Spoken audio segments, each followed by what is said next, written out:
Hello everyone, Phoenix Knight here. Welcome to the channel, and welcome back to the winter campaign in Arkham Horror, the card game. Last week, the ladies picked up 9 experience, actually 8 experience. I got confused because Ursula had one floating.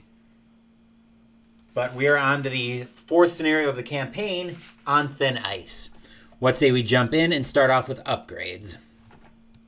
So for Diana's experience, she actually took a new ally in Brother Xavier, Pure of Spirit. 5 cost to play, will on commit. +1 will, and Brother Xavier may be assigned damage and or horror dealt to other investigators at your location. As a reaction, when he's defeated, deal 2 damage to an enemy at your location. Then she took a Ward of Protection level 2, 1 cost to play, wildcard on commit. This now activates when any investigator at any location draws a non-weakness treachery effect. Cancel that card's revelation, then take 1 horror. She also took an upgraded enchanted blade. Will and combat on commit, still a 3 cost to play, uses 4 charges. Fight, getting +2 combat for the attack. As an additional cost to use this ability, you may spend up to 2 charges to empower the blade. But for each charge you spend this way, you get +1 combat and deal +1 damage for the attack. Takes up a hand and an arcane slot. And in case you didn't guess, Brother Xavier also takes up an ally slot. Diana will probably be screaming for a charisma when we get her some decent experience. You can also see we've got 2 keys attached to her. We'll go through those when those become relevant to the scenario. Ursula's upgrades are a little bit more straightforward. She took her occult lexicon up to level 3. Where now we get an additional lore on commit, and when we play a blood right as a reaction, we can either change each 2 on it to a 3, or shuffle it into your deck instead of discarding it. Then we took 2 copies of Pathfinder, which is pretty much the Seeker standard upgrade. As a fast action, during your turn, if you're not exhausted with any enemies, exhaust Pathfinder to move to a connecting location. And we also took a shortcut level 2. Which now attaches to a location, and any investigator can use that to move. So we'll move those back into the deck. We'll give both of them a quick shuffle. There we are. Actually, we could have shuffled the tarot deck as well, because we'll give that a shuffle, and we'll do our tarot reading next before we start setting the scene. And here are our 2 cards to look at. First choice is Temperance 14. Each investigator gets +1 sanity, or on the bad side, each investigator gets -1 sanity. Then our other card is the Moon 18. The first time each investigator's deck would run out of cards, they may shuffle the bottom 10 cards of their discard pile back to their deck. And on the bad side, when the game begins, each investigator discards the top 5 cards of their deck. Shuffle each weakness discarded this way back into its owner's deck. We are both 7s on sanity, so I think Temperance 14 isn't too terribly bad. So we'll flip that over to its bad side. And then as usual, I'm going to pin the tarot reading in chat so I can remember it. So good is the Moon 18. And then that one is right. Okay. First time each investigator's deck runs out. What is that? Shuffle top 10, bottom 10 of discard back in.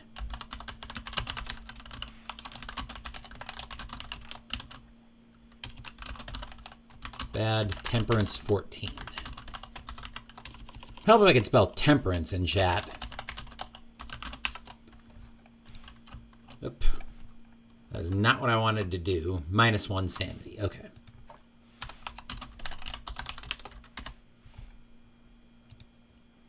All right, let's go ahead and pin that. We'll get that out of the way.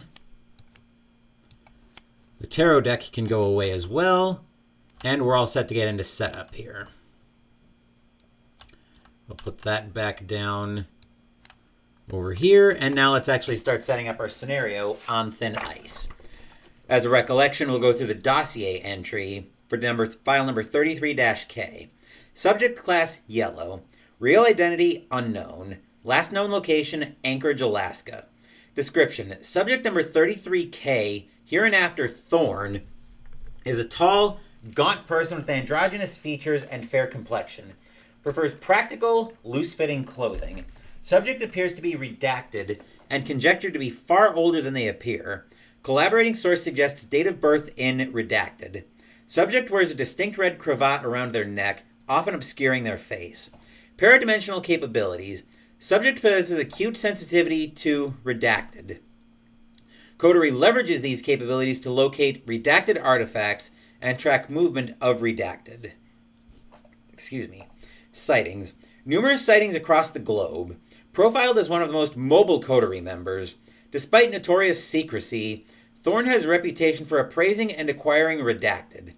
Analysis suggests that they are amenable to business exchange and receptive to haggling.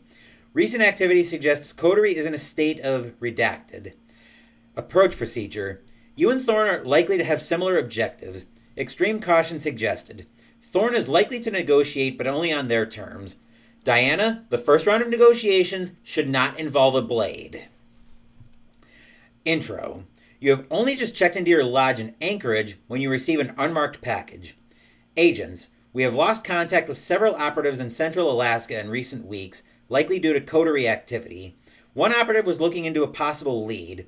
A lens with apparent paradimensional capabilities.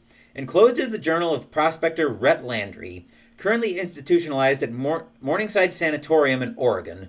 If the lens is a key, acquire it at all costs. Q. Taylor. You spend a full day poring over the prospector's journal, which is mostly comprised of wildlife sketches and notes on mining. However, the final entry is chilling. October the 4th, 1923. Tonight, I buried that accursed lens where I found it. I dared not commit my thoughts to the page after finding it, but I have nothing to lose now. While surveying the new branch in the mine, I found a curious lens buried in the rock. It was opaque and emanated a beguiling light. Holding it made me feel special, as if I had been chosen. Looking through it, I saw incredible plants, creatures, people, structures, in a strange otherworldly landscape. A world beyond our own. A world that should exist. A dark reflection of our own. A haven for lost objects, lost memories. The lens, the sable glass, is the mirror that shows the truth of this other world. How foolish was I to think that I could use the lens for my own gain. The more I looked at the other world, the more the other world looked back. By peering into the glass, I must have called something, some awful, nameless creature, through. More and more of my fellow prospectors went missing in the woods and erased from memory. My companions, my possessions, my home, all were swallowed by the strange creature I glimpsed in the sable glass. And now when I look through it, I can see them there in that other place. The creature that stalks the woods is made of nothing, and yet it is many things. Constantly shifting, ever-changing. It has the traits of many animals, like a chimera from old myths. I tried to hunt it using a sable glass, but looking at it made my head spin. After surveying the area, I set a trap and thought I killed one of its forms, a great lupine thing that howled and dissipated into nothingness. But when I returned to camp the next day, it had struck the camp. My companions have vanished from memory and space. The authorities say I should be locked up. My only hope is to set things right, to put the sable glass back where I found it. Perhaps then everything will be right again. Next to the journal entry is an array of dark scratches, which you had assumed were nervous scribbles. However, given Landry's account, you wonder if it isn't his attempt to sketch the creature. The next day, you launch a search for any record of Mr. Landry's gold mine, starting with prospecting permissions in Anchorage City Hall and the local library.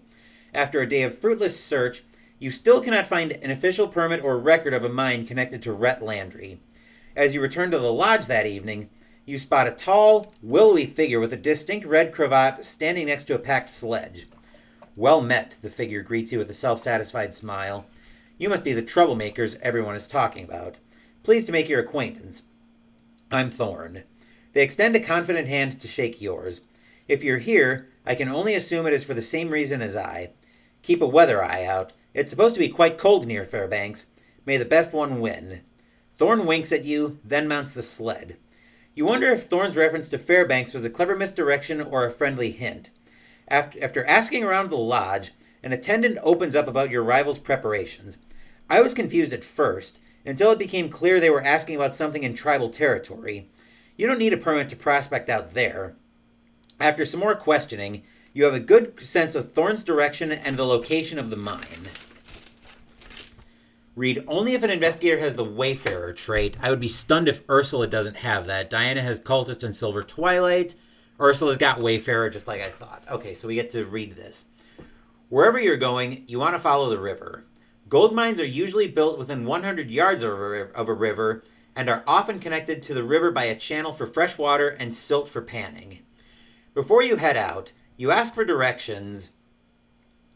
From a local member of the tribe that owns the territory where you think the mine could be. They are wary of more meddling from outsiders and also concerned for your safety, given the recent trouble with prospectors on their land. You explain you aren't interested in gold and are researching the strange case of Mr. Landry. For good measure, you show them the prospector's journal and the strange etching inside. This seems to buy you some trust, and the tribe member offers some directions.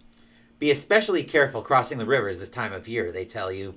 It's easy to lose your way, and even easier to fall through the ice. You'll catch your death out there if you aren't careful. Proceed to setup. Well, setup is likely going to be pretty easy. Here we go.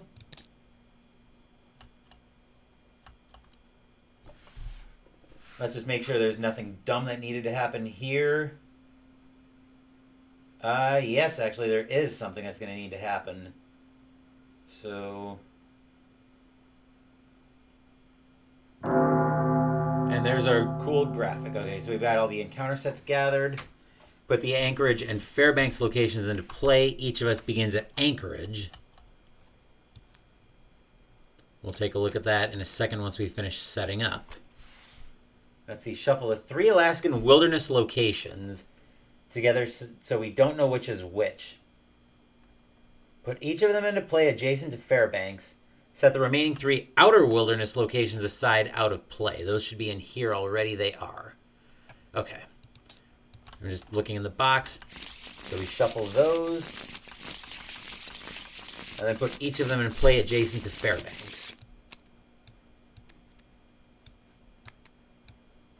Okay. So we've got all that. So we've got that done. Each of the following cards are aside from out of play. We've got the... Alright, so we've got the concealed cards along with the decoys. So emissary from... Let's just look what I've got here. So the decoys, Void Chimera, emissary from Yuggoth, and Coterie Agent. So the Void Chimera gets set aside. And the four special Void Chimera decoys. Okay, so we do need those. Those actually should probably be... Yeah, I think we'll be fine with this. Okay, so we'll shuffle the remaining encounter cards to build the deck. Then we check how much time has passed, and for each 5 time that's passed, we add a doom to the agenda. So we are through 5, 10, 15 times. So we're starting off with 3 doom. And now we're set to begin. So now let's look at our... act and agenda. Actually, I'm going to copy this down to player mats. That's the scenario card. So, agenda. Lost and forgotten. The Prospector's Journal described a horrifying predator. Some call the thing stalking the woods a beast. Some call it a spirit, and others know it as a shapeshifter. Describing the thing seems to fill each witness with a primal, unspeakable terror. 7 doom to advance, and of course we've got 3 in play already. Act 1A. Quest for the Sable Glass. Thorn may have a head start in their search for the Sable Glass, but you have something they don't. Rhett Landry's journal. If you can reach the Prospector's gold mine before the Coterie, you may be able to keep the key out of their hands. Objective. Only investigators at the condemned gold mine may spend the requisite number of clues as a group to advance, and we need 6. All right. Let's get our starting hands together. Diana will once again be our lead investigator. We'll give our 2 ladies' decks a quick shuffle, just so we make sure there's no funny business there. And then we'll draw our opening hands. I'm very happy to see a blade in Diana's hand to start the game. 3. Actually, I'm incredibly happy with this hand, aside from seeing that Ward of Radiance. But let's look at Ursula's starting hand. Also looking happy to see that.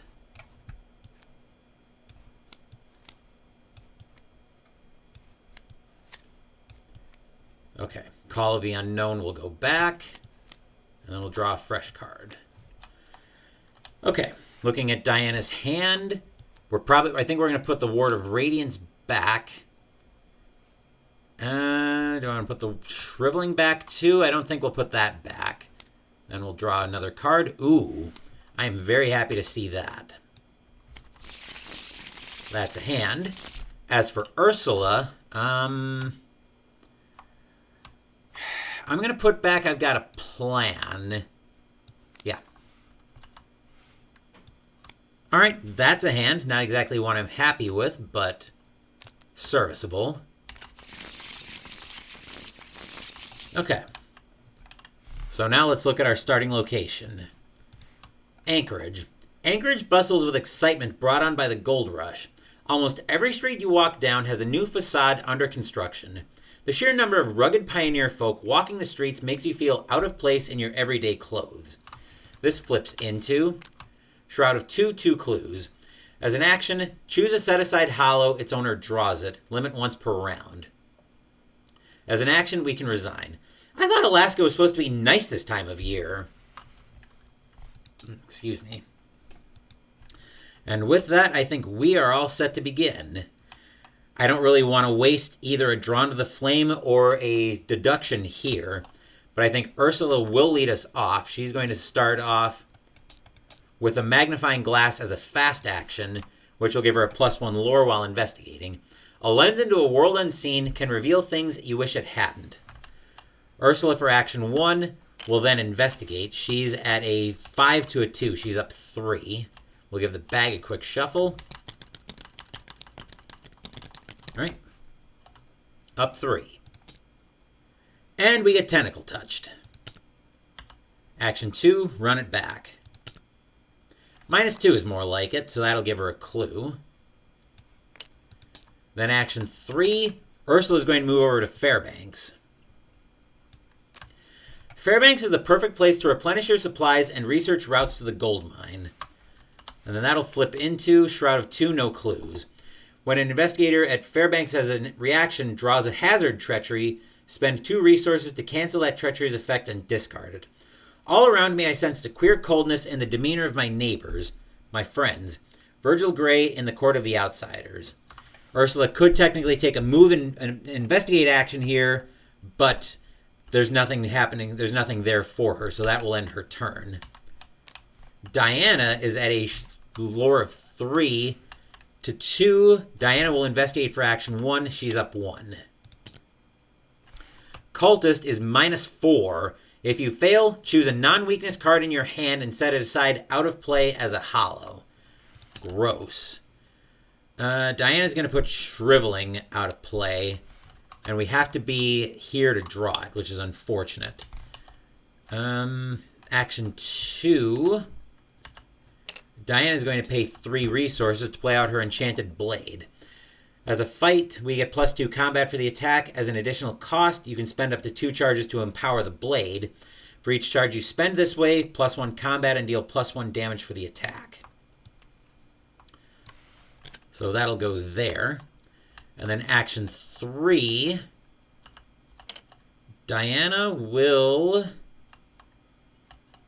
investigate again. She's up 1.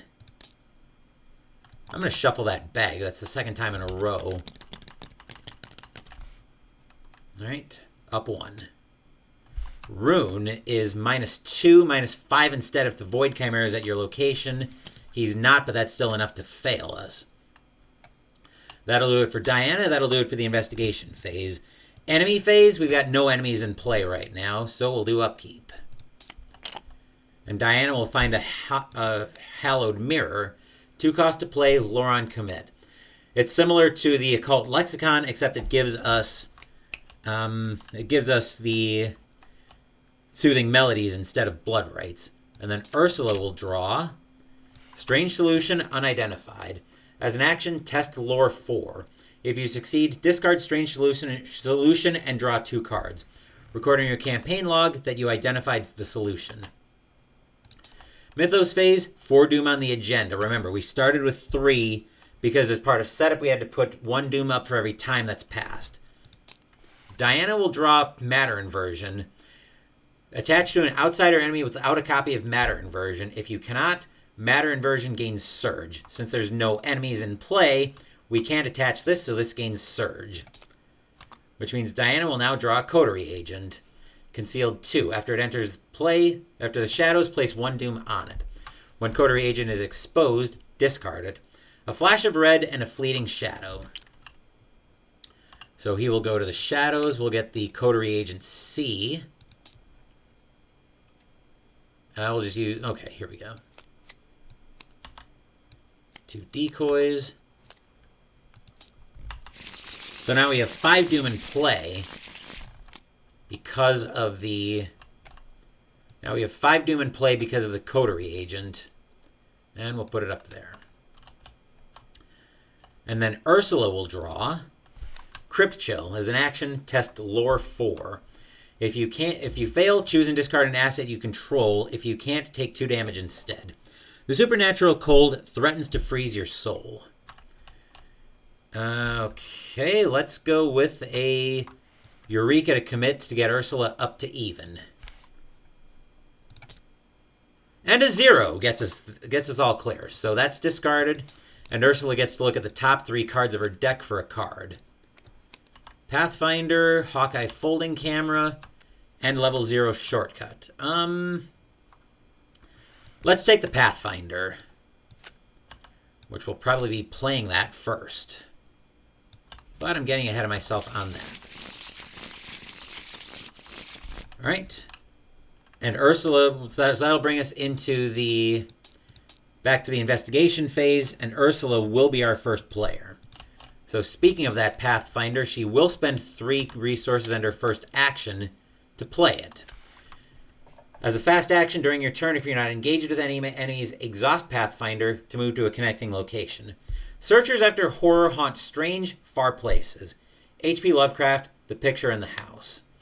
And then Ursula will immediately exhaust Pathfinder since she's not engaged to move up to this Alaskan wilderness. The unrevealed side will all be the same. The bleak splendors of these remote and lonely forests rather overwhelmed him with the sense of his own littleness. Algernon Blackwood, the Wendigo. This will flip into Frozen Lake. Shroud of 3, 4 clues. Forced. After an investigator at this location reveals a skull, cultist, rune, or elder thing symbol during a skill test they're performing, they must either choose and discard a card from their hand or take 1 horror. And then since Ursula moved into a location, she is going to take her free action. She will commit deduction level 2. So if she's successful while investigating, discover 1 additional clue at the location. 2 there instead if we succeed by 2 or more.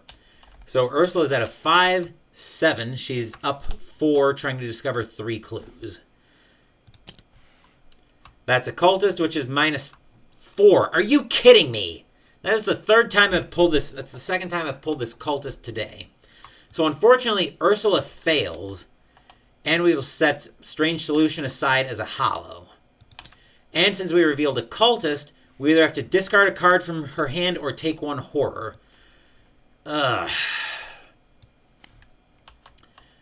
Actually, 5, 6, 7. Oh, wait. No, actually, hold on. I can't do math today. To 3.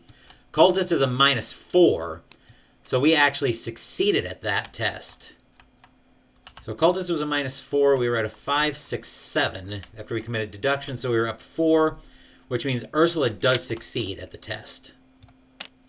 But we do still have to discard a card. That will be Strange Solution that gets discarded, which is very annoying. I'm going to shuffle that bag. How many cultists are in there at this point?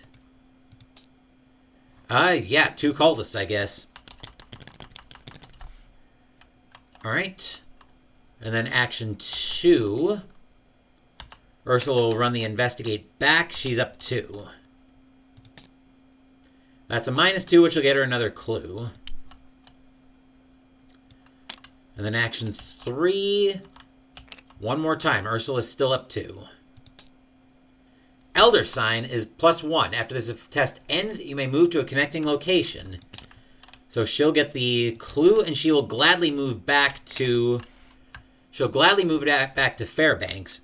And now... Actually, no, never mind. We already took her investigate action for the round after moving. So that's it for Ursula. Diana... get +2 combat for the attack. As an additional cost... Actually, Diana, for action 1, is going to attack the location. She's looking at this concealed card. She's using the enchanted blade. She's at a 3 + 2 is 5 to 2. Diana's up 3, attacking the location.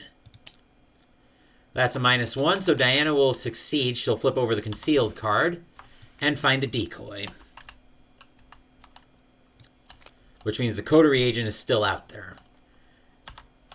Action 2... She's going to run back the investigation from earlier. She's up 1. Which is a +1, so Diana will get the last clue off the location. Which gives us a total of 6 clues. So now we just need to find the mine. Action 3, Diana will move over to Fairbanks and join Ursula. That'll do it for the investigation phase. Enemy phase, the coterie agent is the only enemy, but he's in the shadows right now. So now we move into upkeep phase. And Diana draws Terrible Secret. Revelation, if there are no cards beneath Diana, shuffle it back into your deck, and there are no cards beneath her right now. Otherwise, for each card beneath Diana, you either discard that card or take a horror, but we can't cancel it. So that'll go back into her deck. Ursula will draw her Occult Lexicon. Ooh, we could use this. We're probably going to play that next turn. Mythos phase, Doom on the agenda goes up to 5, but we're at 6 because of the coterie agent. Diana will draw Figures in the Dark. Uh-oh. If there are no enemies in the location, Figures in the Dark gains Surge. Otherwise, we either have to have an enemy attack us, each enemy in the shadow attack, or each investigator loses an action. Diana's going to have the coterie agent attack her for 1 damage. Then Ursula will draw Beyond the Pale. Revelation, attach Beyond the Pale to your location and test Will 3.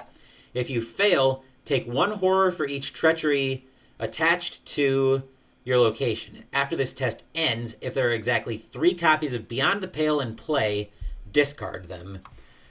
Ursula would be even testing that. If you fail, take 1 horror. So attach it to your location and test Will 3. If you fail, take a horror for each hex treachery attached to it. I'm deciding if there are 3 copies of Beyond the Pale in play. You know what? I think Diana's actually going to spend... That works when investigator at your location, and they are at the same location now. So Diana's going to play Dark Insight to cancel Beyond the Pale, which will shuffle that back into the encounter deck. And then Diana will gain a resource and draw a card. She'll find Spectral Razor level 2. Fight, adding your will value to your skill value for this attack. Immediately before the attack, you may engage the attacked enemy. This attack deals +1 damage, +2 instead if the enemy is non-elite. But if we reveal a symbol during the attack, return Spectral Razor to your hand at the end of your turn. Morning, Troy. We're taking a small break from baseball this morning to continue the winter campaign, but believe me, we will have more baseball action a little bit later. We've got a little bit more dangerous business in the Cthulhu mythos, and I've got my throat drying up on me, so hang on while I take a quick drink of my Crystal Light.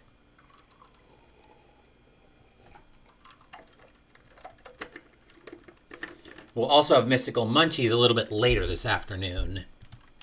As right now the cheesecake is cooling in the fridge from a flurry last night. So let's see what we want to get up to here. That's a Shroud of 2. So I think Ursula is going to start us off by paying 2 resources to play her Occult Lexicon out. So that'll get me both. Might get me my copies of Bloodright. One goes into Ursula's hand. The other two are going to get shuffled in. So taking a quick look at Bloodright. Draw 2 cards. Discard up to 2 cards from your hand. For each card you discard this way, we either gain a resource or spend a resource to deal 1 damage to an enemy at our location, but this attack doesn't provoke attacks of opportunity. But with the upgraded Occult Lexicon, we can either change that 2 to a 3 or shuffle it back in. So we've got options there. Action 2, Ursula is going... So that was Action 1. Action 2, Ursula is going to investigate the location because we want to go after the concealed card. She's at a 5 to a 2 on the Shroud. Ursula's up 3. That's a -2, so we get to look at the decoy card, the concealed card. And it's the other decoy, which means the coterie agent... Let's see, that's only investigators there. Which means the coterie agent's up here. Unfortunately, we are going... Do we care that we're going to advance? I don't think we do. So I'll exhaust Pathfinder to move Ursula down. Which one do I want to move her to? We're using a fast action to do this, remember? Because we're using Pathfinder. I'm going to move her over to... We're going to move her down to this location, and we'll flip it over to find... Mountain Stream. Shroud of 1, 2 clues. Forced. After you enter Mountain Stream, test Lore or Agility 1. If you fail, take 1 damage. Forced. After the last clue is discovered from Mountain Stream, put the 3 set-aside outer wilderness locations into play adjacent to it. Crossing the cracked ice is incredibly dangerous, but you have little choice. So first up, we are going to test Lore. Actually, either one would be a 4. So this is even before we get to the Ursula's free investigate. So she will take a, well, again, either way, a lore test. Ursula's up 3. That's Occultist, which is a -4. If you fail, choose a non-weakness card in your hand and set it aside out of play as a hollow. She's going to put the Dream Diary aside. She will fail and take a damage. Then she's going to take her free investigate to try to discover some of these clues. Ursula's up 4. And that's a 0, so Ursula will get one of the clues. As action 3, Ursula will run that back, try to get the last clue. She's still up 4. That's a -1, so Ursula will get the last clue, which will also give us access to the outer wilderness locations. So we'll wait for those to load up.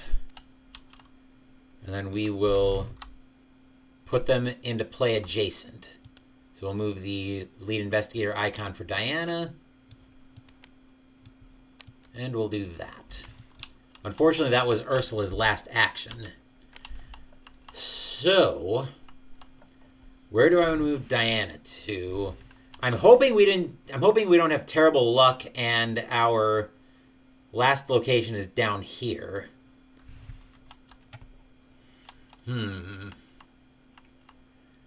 Right. So if they're telling me something's here... Yeah, you know what? Let's... Just to confirm my suspicion... Actually, I think we're going to ignore that. So action 1, Diana's going to move down to the mountain stream with Ursula. Action 2, she's going to move over to this outer wilderness location. In the draughts of night that poured their silent tide from the depths of the forest, with messages from distant ridges and from lakes just beginning to freeze, there lay already the faint, bleak odors of coming winter. Algernon Blackwood, the Wendigo. This flips into Forgotten Outpost. Shroud of 4, 2 clues. Action, draw 3 cards, limit once per game. While hardly large enough to qualify as a town, this small settlement feels like a bastion of comfort after days on end of trying wilderness. Okay, there's probably other locations that are going to come into play from the looks of it. Actually, let me make sure there isn't a square in play, so there isn't some kind of... Oh, square is Mountain Stream. Never mind. Let's see, how about Moon? Probably either among these two. Actually, are these the last locations coming out? They are. Okay, so that was action 2 to move. I think action 3, Diana is going to use Drawn to the Flame because I don't feel like bringing Ursula down here to investigate to try to get those 2 clues on a Shroud of 4. This is probably a good use of Drawn to the Flame. And we'll find Matter Inversion.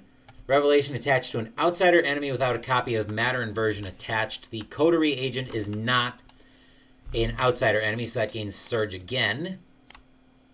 And Obscuring Fog. Revelation attached to your location, limit 1 per location.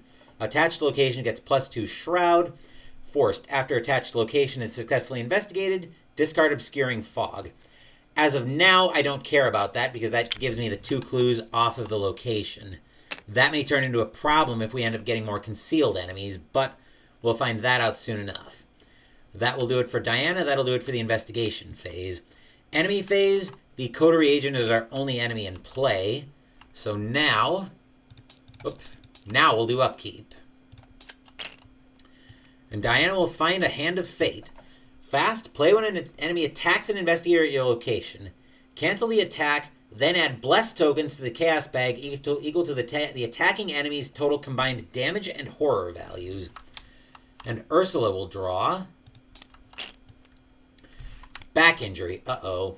As a revelation, we either have to put Back Injury into play in your threat area or take 1 damage and shuffle it into your deck. It can't leave play except by the double action ability below. You get -1 health and 2 actions to discard it. Morning, Jester. You're just in time for me to see how I'm going to deal with Ursula's basic weakness. And I think it's going to be by taking a damage and shuffling this thing back into her deck. You're also in time, incidentally enough, for me to advance the agenda, because we're putting our 6th Doom up, but we actually have 7 in play because of the Coterie agent, and we needed 7 to advance. So we are advancing. We'll reset that, and then this will flip over into Frozen Thoughts. The frigid landscape fills you with a kind of numbness. At first, you dismiss the feeling as purely physical, a side effect of the cold. It is only when you stop and consider the feeling itself that it dawns on you. The numbness is the result of some sort of strange influence. You are forgetting small moments, memories of the surrounding area. It is as though your mind itself is being hunted and fed upon. Each investigator chooses an ally or item asset in their hand or play area and sets it aside out of play as a hollow. How bad is that going to screw Diana up? Actually, not at all. Not really. Because Diana is going to get rid of the Hallowed Mirror. I'd rather not lose her only means of defending herself. Ursula will lose the Magnifying Glass, which is a little bit less catastrophic, but not horrible. Eyes of the Void, Agenda 2A. As you explore the region, you can't shake the feeling that you're being watched. It is as though 1,000 eyes are staring directly at you, or perhaps through you. The surrounding forest is filled with a deafening silence. Diana will draw Ravenous Grizzly. Hunter retaliates, spawn at the nearest wilderness location. Ravenous Grizzly can't enter non-wilderness locations. While Ravenous Grizzly is moving, it skips over connecting non-wilderness locations 2 damage. And of course, Diana is at a wilderness, so look at that. Diana's got a friend all of a sudden. Ursula will draw Tenebrous Eclipse. Put it into play next to the agenda deck. No more than 1 concealed mini-card can be exposed by each investigator each round. Forced. At the end of the round, discard 1 copy of Tenebrous Eclipse from play. Max once per round. Alright, so that goes next to the agenda deck. We still need to find the gold mine, but all of a sudden, Diana needs to do something about this grizzly. And Diana, this is not what we were talking about last night. You may use the blade to deal with the grizzly as you need to. So, on that note, let's see. Here's what we're going to do, actually. I've got a little bit of a plan here. Diana will go first. Action 1, she's going to initiate a move action, which will trigger an attack of opportunity from the Ravenous Grizzly. It would do 2 damage, but instead, Diana's going to pay 3 resources to play Hand of Fate. Cancel the attack, then add bless tokens to the bag equal to the attacking enemy's combined total damage and horror values, which will put 2 in the bag. And then Diana gains a resource and draws a card from her special ability, which is a Storm of Spirits. Now the move happens. Now Diana moves up to the mountain stream, which is still a wilderness location, so the grizzly can follow her. Then Diana, for action 2, is going to attack with the enchanted blade. She gets +2 will. Diana is going to commit a vicious blow as well, mostly so I can go up 3 on the attack. Is there anything Ursula is going to chip in? No. So Diana up. As an additional cost, you may spend up to 2 charges to empower the blade. We're not going to do that yet.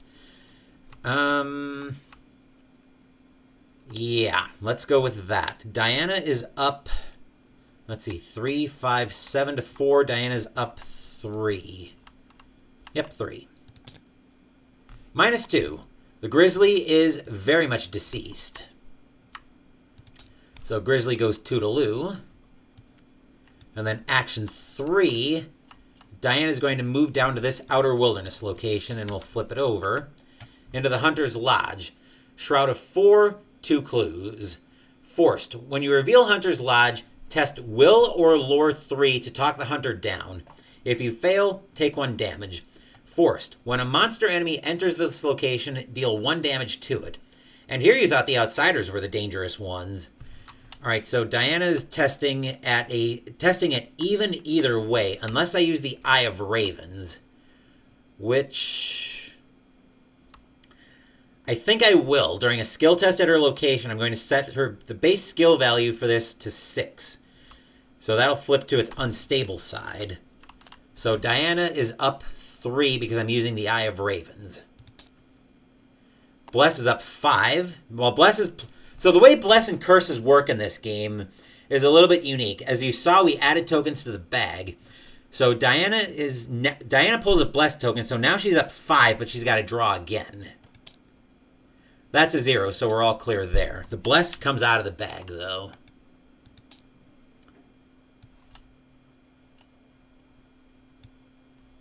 Oh, wait. Probably... Oh. Let's try right-clicking. There we go. Okay. So now we managed to talk the Hunter down. Let's see. So action 1 was to move. Action 2 was to shove the enchanted blade up the grizzlies where it doesn't belong. And then action 3 was to move. Okay, so Diana's done for the round. Ursula is going to move over to this outer wilderness location and find that this is where we need to go. Shroud of 6, no clues. As an action, we can reveal 1 random cast token from the bag plus 1 additional per depletion token on Condemned Gold Mine. If you don't reveal any bad symbols, gain 4 resources and place 1 from the token pool on Condemned Gold Mine as a depletion token. So that was action 1. Ursula is going to spend... Only investigators there can spend the clues to advance. So Ursula... Right, yes. Only investigators there may spend the requisite number of clues. So Ursula will spend 6 clues. 5, 6.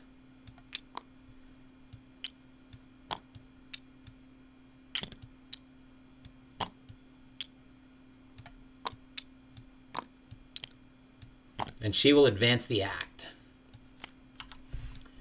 All right, if it is Agenda 1, it is Agenda 2 right now. As you approach the condemned mine, you see from the broken barricades and tracks in the snow that Thorn and the coterie have already arrived. Before you can backtrack, 2 guards emerge from the shadows brandishing shotguns. "Don't move," one of them says. In either case, read Scenario Interlude Raw Deal in the campaign guide. Check the current agenda. It's Agenda 2, so we go to Raw Deal 2. Raw Deal 2. "Oh, goodness gracious," Thorn says, emerging from the mine. "Put that down at once, you oaf. This is no way to treat guests." They snap at the guards, who lowers their weapons. "You're too late, I'm afraid. Or rather, just in time, I suppose, depending on your perspective." Thorn brandishes an obsidian lens in one hand as they smirk. Remembering the Foundation dossier, you ask Thorn if there is anything you can do to negotiate for the key. They shake their head. I'm afraid not, kitten. A key in hand is worth, well, fortunes. Not that I would sell it for anything in the world. They clutch the sable glass in one hand as a chill wind blows. However, there's still time to make a deal. If you weren't completely daft, you'd have noticed this entire area is in grave danger. Something truly terrible stalks these woods. The ultimate predator. In fact, it already knows we're here. Thorn looks to you. The way I see it, you can pout about not getting your prize, or you can help me track my quarry. Do that and I'll owe you a favor, to be paid at a later date. Do we have a deal? The investigators must decide. We'll work with you for now. Proceed to the raw deal 3. We can't let the key fall into coterie hands. Skip to raw deal 5. So clearly, well, we definitely know something's up here. I think right now we have a more pressing problem than the key now in presumably in coterie hands.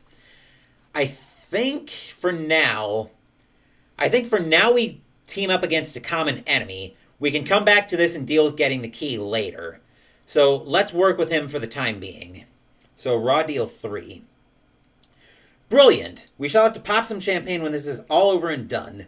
Thorn snaps their fingers, calling their cohorts to attention. I believe we have some work to do.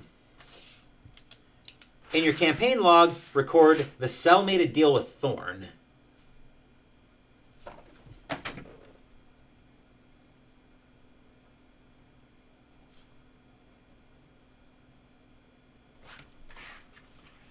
Remove an Elder Thing token from the bag and add a rune. So -1 Elder Thing. And now we should have, let's see how many runes we have in the bag. We're taking an Elder, not an Elder Sign. I want the, oh, there is no Elder Thing in the bag. So now we're putting our 4th rune in the bag, which could be problematic. All right. So we've got another rune going in the bag. And now we have 4 runes in play. Put the Thorn story asset into play under the lead investigator's control and attach the sable glass key to Thorn face up. So Thorn with the Thorn, let's see. Thorn story asset in play under the lead investigator's control and attach the sable glass key to Thorn. So there's the ally and the sable glass is attached to Thorn. Yep. Not in... Get out of the area where I keep the cards. So that'll go under Diana's control with the sable glass attached to it. So Thorn, consummate professional. After an investigator at your location sets a card aside as a hollow, exhaust Thorn, that investigator may take an immediate action as if it were their turn. Just admit it, I'm better at this than you. Oh, zip it, Thorn. And the sable glass is shift, look at the revealed side of each concealed mini card at your location without exposing them. Flip this key to its unstable side. File number 33-K31. Subject class green. Subject is a warped lens of an indeterminate translucent material. Layer appears as window to other layers when viewed through lens. All right, and looking at our new agenda, or our new act, Act 2A. Actually, hold on. We also have to search the encounter deck, discard pile, and all play areas for all cards from the Crimson Conspiracy encounter set and remove them from the game. So which one is the Crimson Conspiracy? If we go 1, 2, 3, 4... Okay, so it's that phone symbol that we're looking for. So everything from that set. Let me get these cards out, Jester. I do see your question, but I'll come back to that. I want to finish getting this next little section set up, and then I will come back to that question. Let's see. I don't think it'll let me search by Crimson Conspiracy. Of course it won't, because that would make my life too easy, and we can't have that now, can we? Let's see, Conspiracy in red. Okay, there should be a total of 5 cards from that set. 3, and probably the 2 coterie agents. There we go. Okay. So those can get out of my way. And then since we shuffled the encounter deck, is there anything else there? I don't think so. Nope. Okay. So let's give the encounter deck a shuffle since I reshuffled it. And now we're on to Act 2A. If it bleeds. Thorn said they were trying to track the predator in these woods. Although the beast leaves no trace, you can surely scout the surrounding area before luring it out. Action: if your location has the wilderness trait and investigators at your location spend 1 per investigator clues as a group, place 1 resource on your location as a scouting report. Limit 1 scouting report per wilderness location. Objective: you may advance at the end of any round. Hint: you will lure out the predator when you advance. Advance when you believe you are prepared. Alright, so Jester, this campaign that we're going through for this year's winter campaign is one of the most recent campaigns in Arkham Horror, the card game. This is the Scarlet Keys campaign, and the mission we're playing is called On Thin Ice. We'll talk about this a little bit more during Peeing with Phoenix, but the main focus is actually on this map and traveling the world searching for keys. So we'll have a little bit more to say about that. Coming back to business, though, Ursula has got 2 more actions to go through. So Action 2... Ursula is going to move back up to the mountain stream. And then for Action 3, she does have 2 clues. So for Action... Actually, does she have 2? No, she doesn't have 2 clues. She's only got 1. Diana's still got 3. So actually, that's only when it reveals. Not when she enters. So Ursula is going to use Pathfinder to move down into the Hunter's Lodge with Diana. And then Ursula is going to take her free investigate action, committing Inquiring Mind to go up 3 on an investigation to try to get a clue. Skull is -X, where -X is the number of hazard treacheries in play. Obscuring Fog is a hazard, but it's only a -1, so Ursula will get the clue off of that location. Now she could spend a clue. So actually, now we don't need that.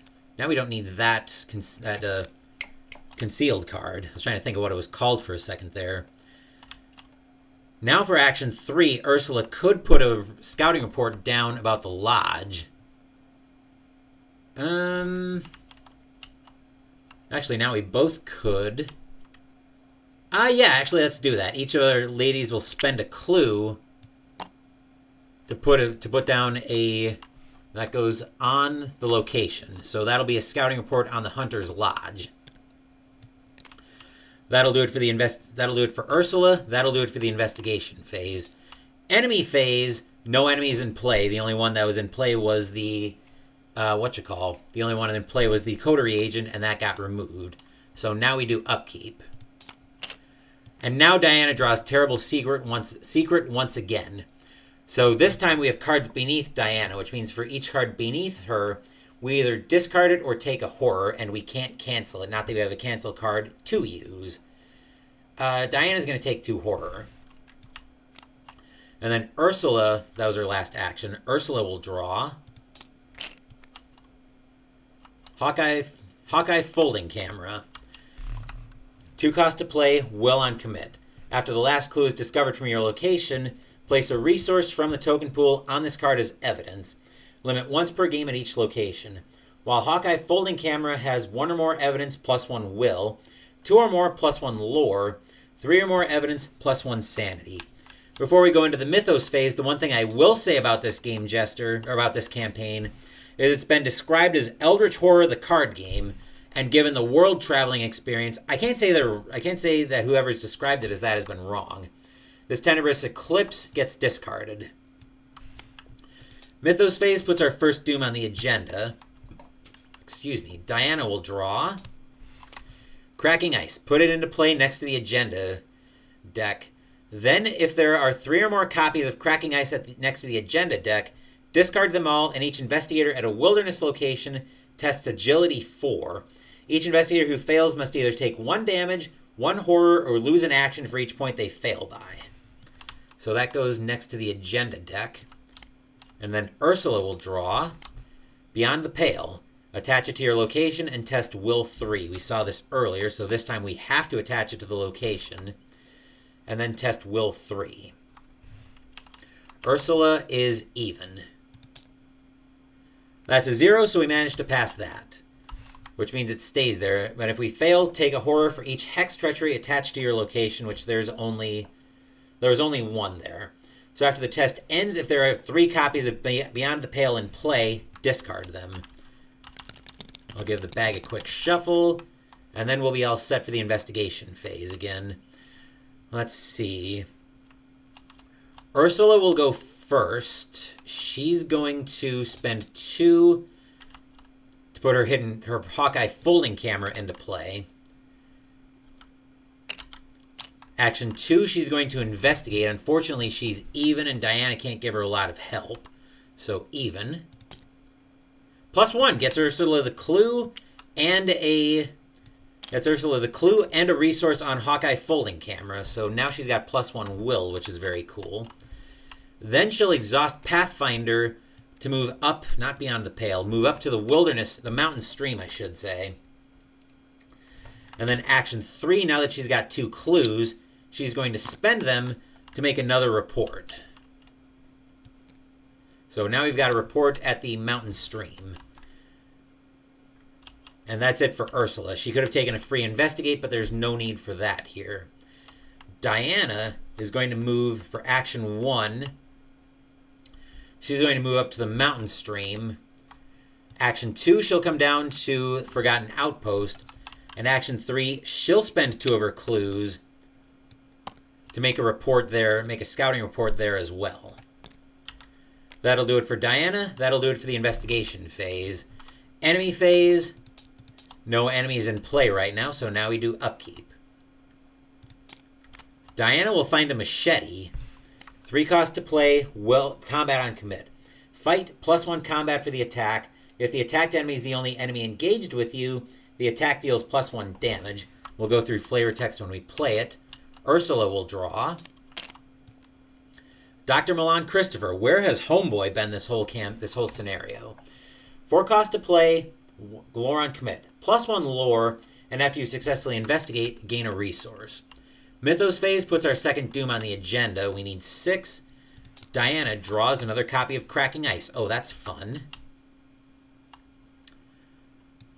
And then Ursula draws Seeing Shadows. Put Seeing Shadows into play in your threat area. Forced after you fail a skill test while at a location with a concealed mini card, take 1 horror. 2 actions to discard it. Okay, now Diana, actually we're going to make a copy of this, because Diana for action 1 is going to take the location on the Forgotten Outpost to draw 3 cards.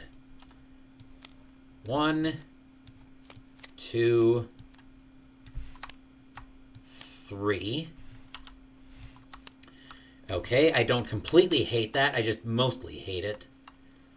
Are we going to be able to get any more reports? I think the answer is probably no. So we might be advancing at the end of the round. I think we're going to probably have to advance here at the end of the round. Action 2, Diana will move to the mountain stream. And then action 3, she's going to move back to Fairbanks. And that'll do it for Diana's turn.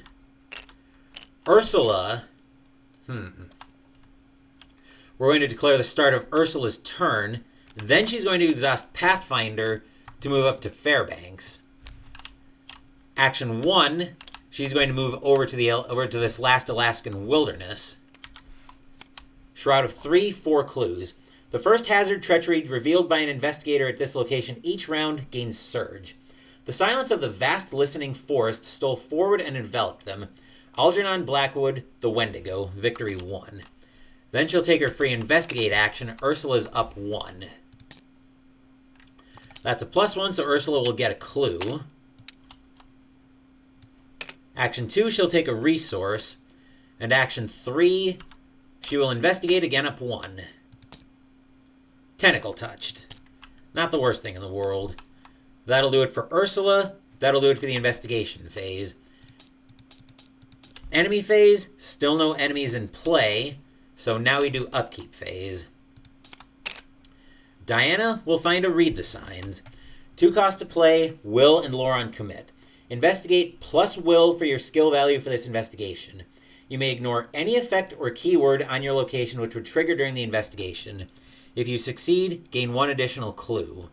Diana does not have to discard. Ursula will draw Chthonian Stone. Seal any bad symbol except the tentacle, but after you reveal a tentacle during a skill test, return it to your hand. Now, end of round, we are advancing the act. So, yep, we are going to advance at the end of the round since we are at the end of the round. The true face of terror. After making what preparations you can, you wait around a campfire. Your very presence in this territory makes you a prime lure for whatever awful predator stalks these woods. Soon enough, you hear a twig snap and see a multitude of glowing eyes watching you from afar. Spawn Void Chimera, True Form in the Shadows, and resolve its concealed keyword, distributing each of those concealed mini-cards as evenly as possible among each wilderness card in play. For each location with a scouting report on it, you may look at the revealed side of the concealed mini-card just placed at that location.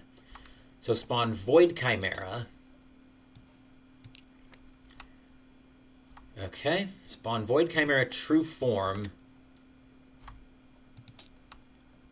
And resolve its concealed keyword, distributing each of those mini cards. So spawn Void Chimera. Looks like we just spawned Void Chimera True Form right now. And resolve its concealed keyword, so concealed 4. Alright, so we need the Void Chimera True Form. Which that should be, yep. And then we need 4 decoys. 1, 2, 3, 4. So as evenly as possible among wilderness cards. Or among wilderness locations.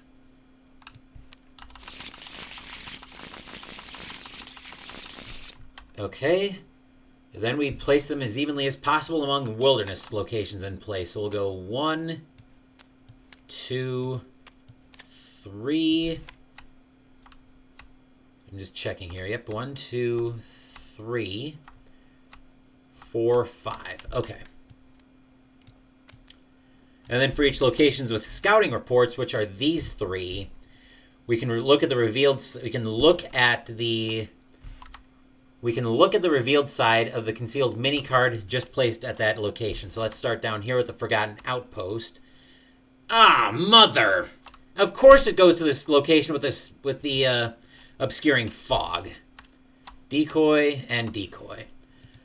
Wunderbar. So we've got to get all the way back down here and succeed at a 6th shroud. That is problematic. If anybody's going to be able to, well, maybe. We might be able to manage it, but it's going to take some doing, I think. Ursula does have the clues to play Milan, and that might be what she's doing this round.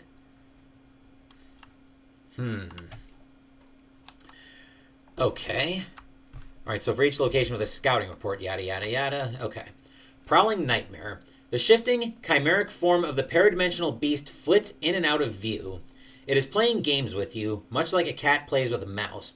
If you can expose its true form, perhaps you can turn the game on its head and banish it once and for all. Objective, after Void Chimera is exposed, advance the act. And of course, we need to make it down here to get that. So Diana will, so now we have to do encounter cards. Actually, we have to go into the Mythos phase, and that's all end of round. 3rd Doom on the agenda. Diana will draw an Apocalyptic Presage. Of course it will.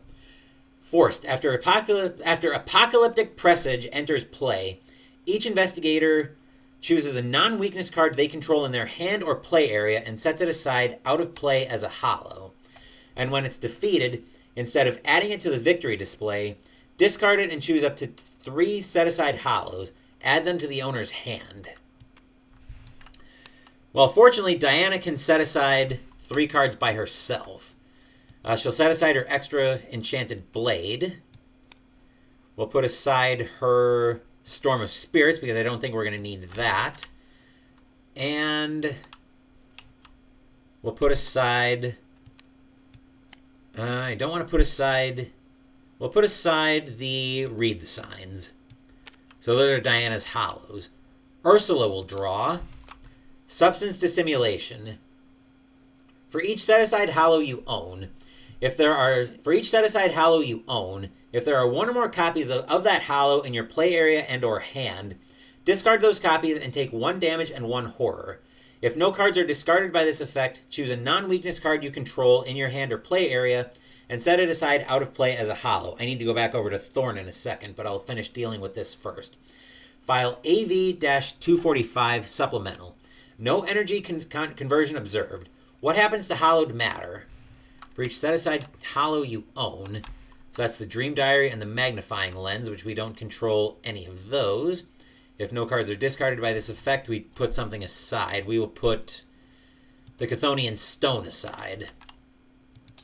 So we need to come back over to Thorn, since after an investigator at your location sets his card aside as a hollow, we can exhaust Thorn, the investigator at your location. So that would have to be Diana. So she will immediately take an action as if it were her turn. Flip. Unfortunately, it's going to have to be to attack. So we're going to attack the Apocalyptic Presage with the Enchanted Blade, getting +2 combat for the attack, and I'm going to spend 2 charges, which will give me another +2 combat and deal +2 damage for the attack. So Diana is at a 3, 4, 5, 6, 7 to 4. Diana's up 3. -4. If you fail, choose a non-weakness card in your hand and set it aside out of play as a hollow.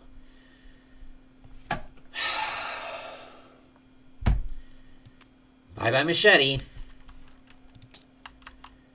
Great. Okay, so that kind of blew up in my face. And of course that only works on a successful attack. Delightful. Alrighty then. Well, yeah, as if we didn't have enough problems on our hands right now, I could bring Ursula over to try to help deal with this Apocalyptic Presage. But I think we're going to stick to her plan. Action 1 is going to be to play out Milan. While I truly pray that this nightmare is just a singular abomination, I must admit that I am exhilarated by the possibility that this is but one specimen of a new genus. That was action 1. Fast action, she's going to exhaust Pathfinder to move down to the mountain stream. Action 2, actually, do we want to do... Yeah, let's do action 2 to move down to the Forgotten Outpost and test and do an investigation action. Unfortunately, because of obscuring fog, Ursula is down 1. She's up 1 now because of the Bless. Rune is a -2, -5 instead of Void Chimeras at your location. Well, unfortunately, Ursula fails the test. The Bless comes out. Action 3, she'll take the special action there to draw 3 cards as well. 1. Now we get the back injury again. 2 and 3. Ursula will take another damage and shuffle that back into her deck. And that's it for Ursula's turn. Diana. Diana's actually going to shift her Eye of Ravens back to the stable side. She's got to draw an encounter card to do that. Finds Tenebrous Eclipse again. So that goes next to the agenda deck, but that flips the Eye of Ravens back over. Action 1, she's going to attack with the Enchanted Blade again, spending the 2 charges, using the Eye of Ravens to set her base skill value to 6. So 7, 8, 9, 10 to 4. Diana's up 6. Rune is -2. So that will deal... So for each charge we spent, we get +1 combat and deal +1 damage. So Diana deals 3 damage. And then she's going to spend 1 resource to attach a grievous wound to it, so it will die on Diana's turn. At the end of the round, deal 1 damage to attached enemy. This is going to hurt. Yep, the Enchanted Blade is a melee asset, so that's fortunate. Action 2, Diana's going to run the attack back. Actually, she's going to shift the Eye of Ravens back first to its stable side. Paradigm Effacer. Fortunately, it's aloof and a hunter. So at the end of your turn, forced after you end your turn at Paradigm Effacer's location, look at the top card of your deck. If it's not a weakness, set it aside out of play as a hollow.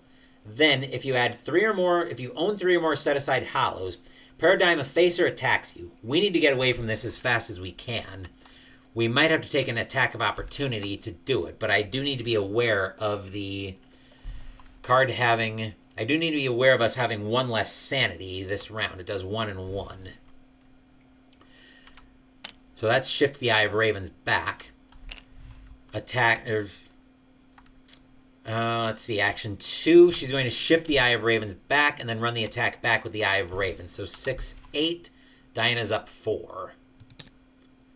That's a -2, so that's another damage on the Effacer. We didn't have any more charges to spend to do damage to it. And then that's at the end of the round.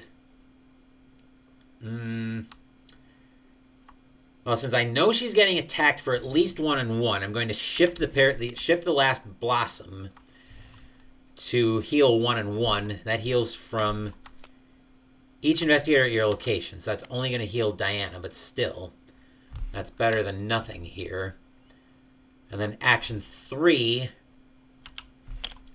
Diana's going to... Actually, before we do that, Diana's going to shift the Eye of Ravens again. And for each set aside...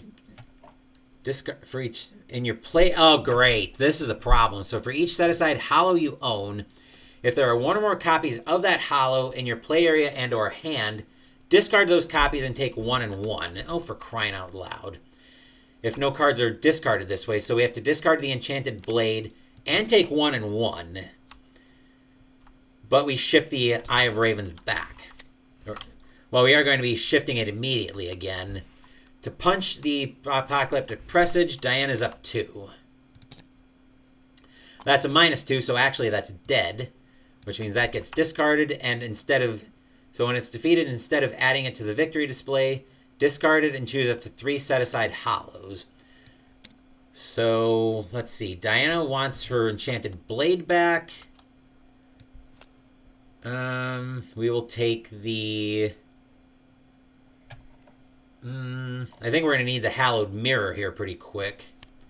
And then what does Ursula have for hollows? She has the Magnifying Glass. She'll probably need that to help find the Void Chimera's true form down here. So that gets discarded. That'll do it for Diana. That'll do it for the investigation phase. Enemy phase. The Paradigm Effacer is our only enemy in play, so we have to look at the top card of Diana's deck. And it is a Vicious Blow. And since we own 3 or more set-aside hollows... Hang on. What did that... Let me see if I can set that to... Let's set that back to purple. There we go. And then the Paradigm Effacer attacks us because we own 3 or more set-aside hollows.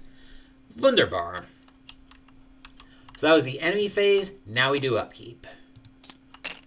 Diana finds a Ward of Radiance. So play when an investigator at your location draws a non-weakness Treachery. Reveal 5 random chaos tokens from the bag. If you pull a Bless or Elder Sign, cancel that Treachery card's Revelation effect. Ursula finds another deduction. We may need that just to get over top of the skill value at the Forgotten Outpost. Foredoom in play. Diana now draws Seeing Shadows, which is basically a blank. Ursula finds an obscure... Oh, wait. Actually, Obscuring Fog is a limit 1 per location. So, actually, never mind. Go away, Obscuring Fog. I don't need 2 of those because that's already a 6. Let's see. Diana for Action 1 will go first in the investigation phase. Action 1, she'll spend 3 resources to play out her copy of the... out her other copy of the Enchanted Blade. Action 2, she's going to F off from the Paradigm Effacer because she needs to. And then Action 3, she's going to come down here and say hi to Ursula. Ursula looks at Diana like, what happened to you? And then that'll do it for Diana in the investigation phase. Ursula is going to pay... Actually, that's going to lose something due to slot pressure, isn't it? Action 1, Ursula is going to investigate. She's going to commit the magnifying glass to get to even. She's at a 5 right now because of Milan. The magnifying glass will get her up to even. Eureka will put her up 1. Diana will give her a... Can Diana give her any help? And I don't think she can, no. So Ursula's up 1.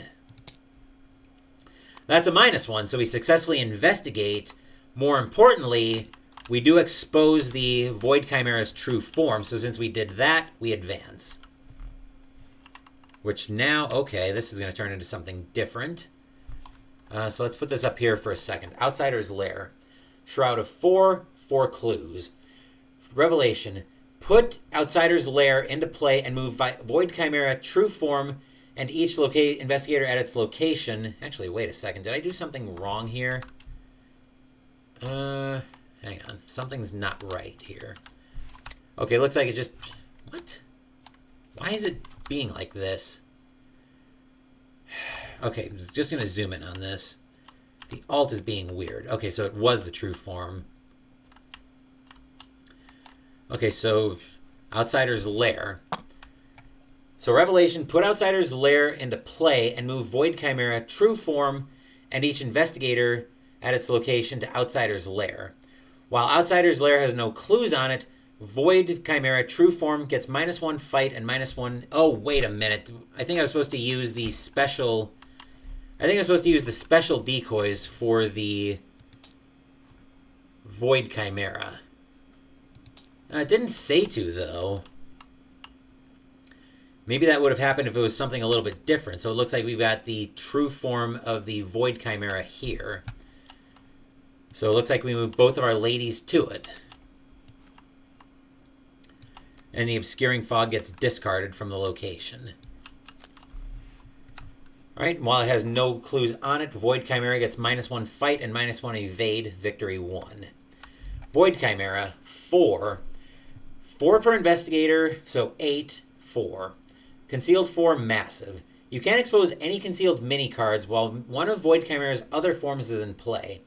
Forced, after you expose one of Void Chimera's decoys, find the set-aside version of Void Chimera with the matching subtitle and spawn it at your location. So yeah, I probably should have used the special decoy cards, but we're not going to go back and redo all of that. And then spawn it at your location, victory 1. Alright, so now we need to be aware of seeing shadows. Well, actually, no, we don't now. So, Ursula with 2 actions left. Action 1, she's going to try to evade. She's at even. Yep, so she's at even. Diana is going to give her a Ward of Radiance to put her up 1. That frickin' cultist again. -4. We're going to put I've Got a Plan into play, or aside. Then for action 3, Ursula is going to play Bloodright. So we're going to shuffle, we're going to draw 2 cards and then discard 2. For each card we discard this way, we can either gain a resource or spend a resource to deal a damage to an enemy at your location. So we're going to use it as a 2. So we'll draw 2 cards, Burning the Midnight Oil. 2 copies of Burning the Midnight Oil. Those can both go Toodaloo. And then Ursula will spend 2 resources for 2 damage to the Void Chimera.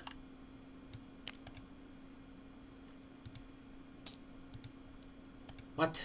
That should have had a 2 on it. There we go. Okay. So blood rights discarded. That'll do it for Ursula. That'll do it for the investigation phase. Actually, wait a second. We moved there. So we could have taken investigate action, but no, that's dumb. So that's the investigation phase. Enemy phase, Void Chimera deals each of us 1 and 1. Which I will have Diana take that herself. And then we do upkeep. So Diana for upkeep will find a Hypnotic Gaze. Fast play when an enemy attacks an investigator at your location. Cancel the attack, then reveal a random token from the bag. If it has a bad symbol in it, deal the attacking enemy's damage to itself. And then Ursula will draw Fieldwork. After you move to a location, if that location has at least 1 clue, exhaust Fieldwork. You get +2 skill value for the next skill test you perform this phase. Mythos phase, put the 5th Doom on the agenda. Diana will draw Snowslide Hazard. Revelation test agility 3. If you fail, you and each asset with health you control takes 1 direct damage. If you hear that soft roar approaching, it's already too late. Diana is at even, so that's where she'll test. Ursula, not going to commit. That's a 0, so we're all clear there. Ursula will draw a Paracusal Entity, 3/2/5 Hunter. Forced when it engages you, look at the top card of your deck. If it's not a weakness, set it aside out of play as a hollow. File number AT-151. Subject appears as a hyperphysical distortion, devoid of mass. Capable of hollowing contacted matter. See file number AV-245. Containment impossible. So Ursula will look at the top card of her deck. It's an I've got a plan, so that'll get set aside as a hollow. Delightful. Okay, so let's see what we want to do here. For action 1, let's see. Well, who do we want to go first in the investigation phase? Excuse me. Let's see. I think Ursula is going to go first. See if she can try to evade some of these. So Ursula will start off by trying to evade the Paracausal Entity. She's up 1, trying to evade. She'll commit Fieldwork to go up 2. Yep, up 2. That's a -1, so the Paracusal Entity is evaded. Then Ursula is going to initiate an investigation action, committing a deduction. The attack of opportunity will initiate from the Void Chimera. Diana, however, is going to pay 3 resources to cancel the attack with a Hypnotic Gaze. Then we reveal a random token from the bag. If it's a bad symbol, deal the attacking enemy's damage to itself. So we'll shuffle up the Chaos bag. Since here's a rare time I actually want to see a bad symbol. And of course, now we see the Elder Sign. But the attack's been canceled, so Diana gets a resource, draws a card. That's a Machete. And then Ursula will go for her investigation. She's at a 5/7 to a 4. She's up 3. Is there anything else that I want to commit? No. Up 3. -1 means she succeeds by 2. So since she succeeded by 2, Ursula will discover 3 clues at the location, which will also reduce the evade. The evade and the fight by 3. So now it's a 1/8/1. Which means Ursula should have a much easier time evading that now, which she will try to do. So Ursula is up 3 trying to evade. Rune's a -5 because of course it is. So that means Ursula's done. Diana. So it looks like the goal here... Oh, so I forgot to... So the location where Void Chimera was exposed is connected to Outsider's lair, but not vice versa. Last stand. Your prey has trapped you in its own lair. The alien beast unveils itself in all its otherworldly grandeur, looming over you in myriad amorphous forms. The location where Void Chimera true form was exposed is connected to Outsider's lair, but not vice versa. Objective, if Void Chimera is defeated, advance the act. Okay. So, I think we know what Diana is trying to do here. So, I definitely don't want to shift that if I can avoid it, but I will shift the Eye of Ravens to its stable side. And draw Beyond the Pale. Attach it to your location and test Will 3. Then, if there are 3 copies of Beyond the Pale in play, discard them. Diana's at a 4, she's up 1. That's a -1, so we're clear. Then we're going to shift the Eye of Ravens as we're getting ready to make an attack. So that makes during a skill test at your location, which this is. So Diana's going to set her base combat to 6. This is probably overkill, but the way I've been drawing, I'd rather have the overkill. Using the Enchanted Blade to go to an 8. And I believe, I'm sure the Void Chimera is elite. It is. So the Spectral Razor, well, we don't have the resources to pay for that anyway. So we're going 6, 7, 8, 9, 10 from the Enchanted Blade. So that'll put her up 9, trying to do base 1, 2, 3 damage. Rune is a -5, which fortunately still succeeds. So Diana will do the 4 damage. Actually, we'll do 3 damage, which will put the Void Chimera at a 5. Then we'll shift the Eye of Ravens back. That thing's been valuable. Attached to your location. Forced. After you end your turn at attached location, choose a non-weakness card in your hand and set it aside out of play as a hollow. 2 actions to discard it. Okay, then we're going to shift the Eye of Ravens again to make our combat a 6, using the Enchanted Blade again. 7, 8, 9, 10. Diana is up 9, trying to defeat the Void Chimera. Which a -1 will do that, so that's the 8th damage on the Void Chimera. So that should go to a state.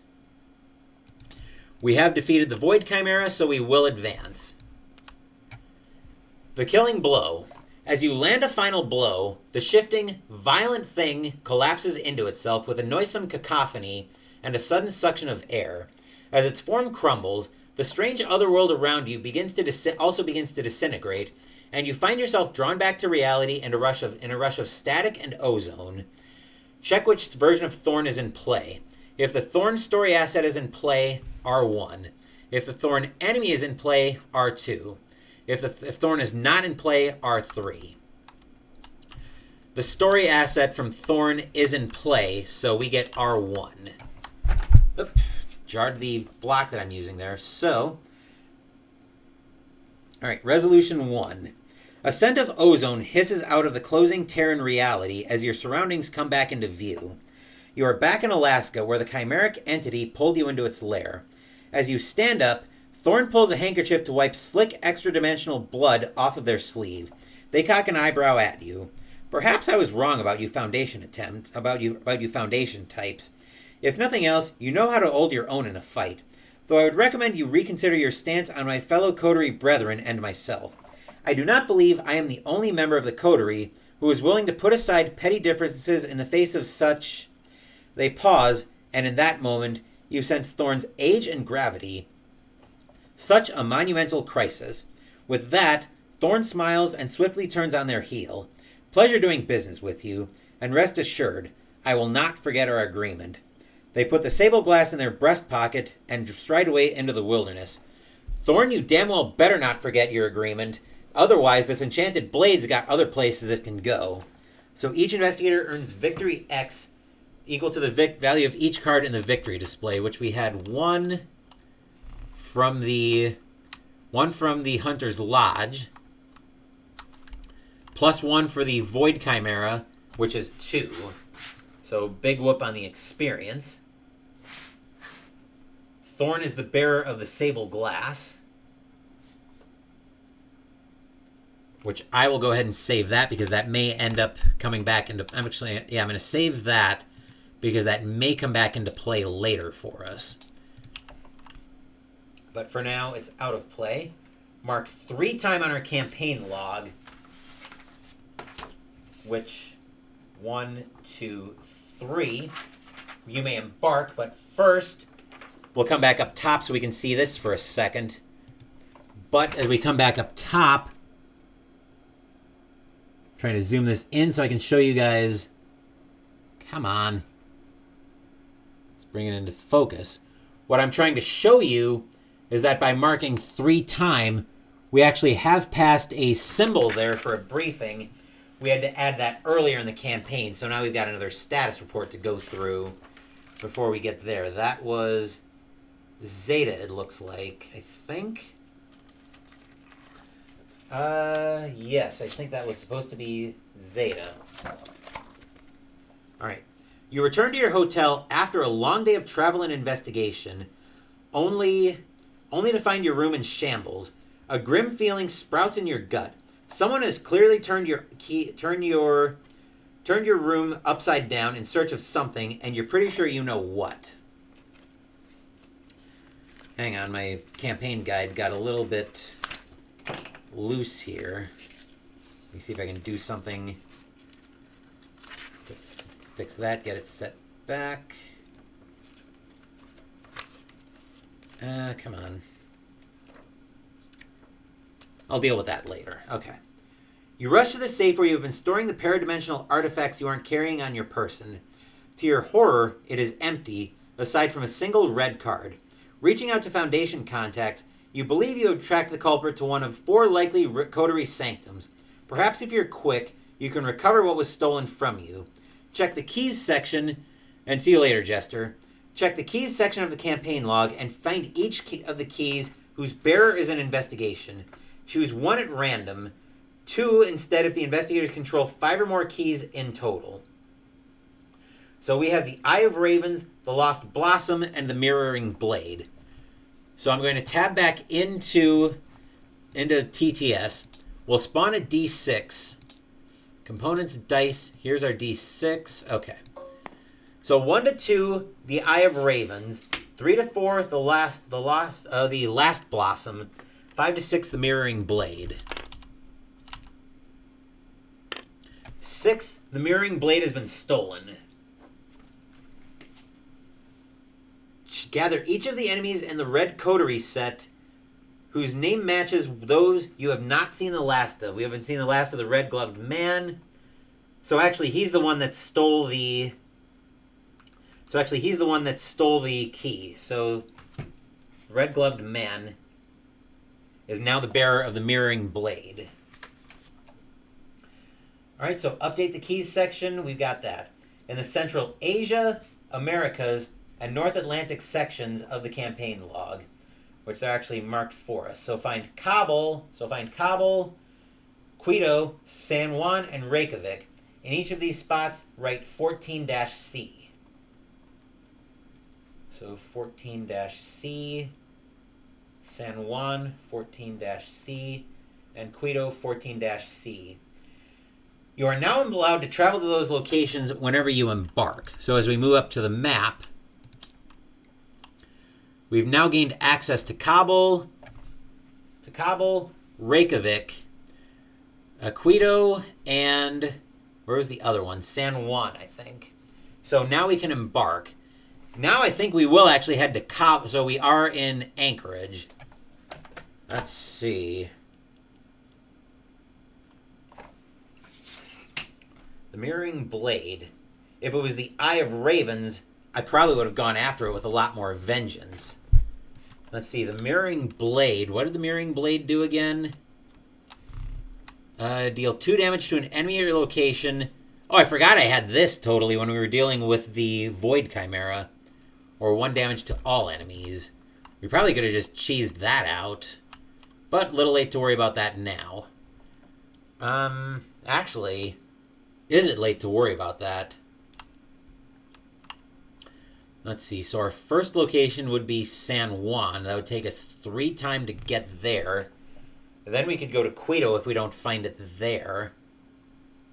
Actually, 1, 2, 3 to get to San Juan or to Quito. 1, 2, 3, 4, 5 to get to Kabul. Or 1, 2 to get to Reykjavik. And I need to bear in mind that we've got some time that we've got to keep an eye on the clock as well, because eventually the campaign is going to force us to Tunguska. But we've got plenty of time in front of us for that. And we'd pull another status report, potentially. That would be status report Gamma.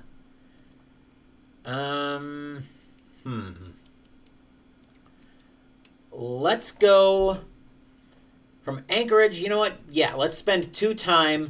So 1, 2. We'll go to Reykjavik.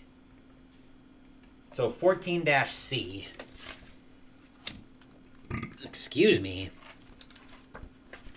So let's see what's at 14-C in Reykjavik.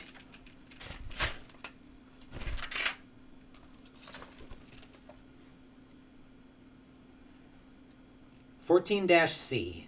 Determine if this is the site of your missing keys by performing the following steps. Gather an enemy's concealed mini card and 3 decoys. If wrong leads is recorded in your campaign log, gather 1 fewer decoy for each tally mark recorded next to it. So fortunately, we've got some enemy decoys, some enemy cards out here, which we'll grab 1 of these. Actually, I think we need to go in here. Yep, we'll grab a coterie agent, that'll do. And 3 decoys? Yes. Yep. We'll shuffle those up. And if there are... Okay. So flip the gathered concealed card. Okay, so we flip the cards and shuffle them and choose 1 at random. Alright, so here's our random card. It's a decoy. Proceed to Ruses and Reclamation 1. You search every known coterie sanctum and safe house in this region, looking high and low for the villain who stole your precious cargo, but find nothing. Either they're not here, or they're so well hidden that searching any more thoroughly would be a waste of time. Resigned, you plan your next move. In your campaign log, record wrong leads. And next to this, record 1 tally mark next to it. And we can embark, so that brings us back up to the map. Let's see. Now we're kind of locked out of going south, unless I want to spend more time here. Let's go, let's see, it would be 1, 2, 3 to get back to San Juan, which I think we're going to do. So 1, 2, 3 time. I'm realizing that the mirroring blade on a second look is actually pretty important. So 1, 2, 3. But we cross another status symbol here. We'll bring it back up top so I can show you guys that we're passing. That looks like Epsilon, I think. Unfortunately, it's not focusing very well. Let's see if it focuses better on the official log.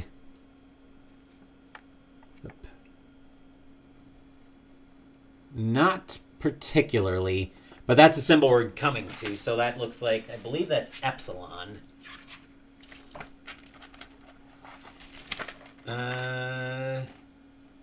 No, that's actually, that symbol is actually Gamma. The reports continue. Now it's not just missing people. Now it's just not just missing people, but people returning, having changed. Buildings and objects too, replicated, but different, off, like they had been completely dismantled and then reassembled. But why? Add 1 cultist token to the bag, so we'll deal with that here.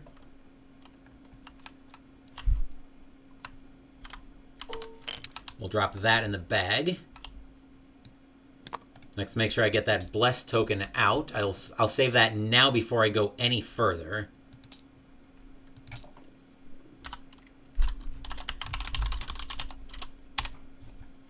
Go.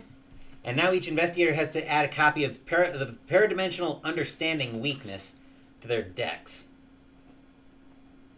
And of course, that doesn't count toward their deck size. I will take care of that update when I go to... I'll take care of that weakness I'll take care of adding that weakness when I go to do upgrades on Paradoxical Understanding. Let me see if I can track it down real quick. Global status. It's probably in Globetrotting, I believe. Yes, here we are. Okay, so Paradimensional... It would help if you guys could see what I'm looking at. Paradimensional Understanding says we either shift an unstable key you control or flip each stable key you control to its unstable side.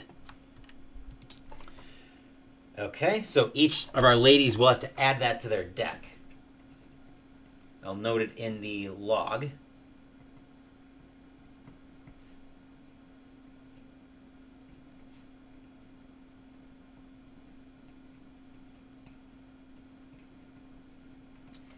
Okay, we crossed off our 3 time.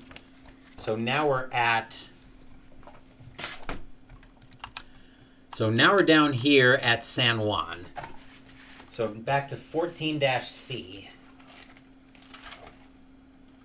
Okay, so now we're going to do the same thing here. And since we've already got our decoys set aside, we're just going to shuffle those up and see what we can do. Another decoy. So now we record another tally mark next to that. Where are our other 2 sanctums? So we've been to San Juan and we've been to Reykjavik. Now we can go down to Quito, actually, since it's only 1 time from San Juan. Then we'll shuffle this up, then we'll do the same thing again.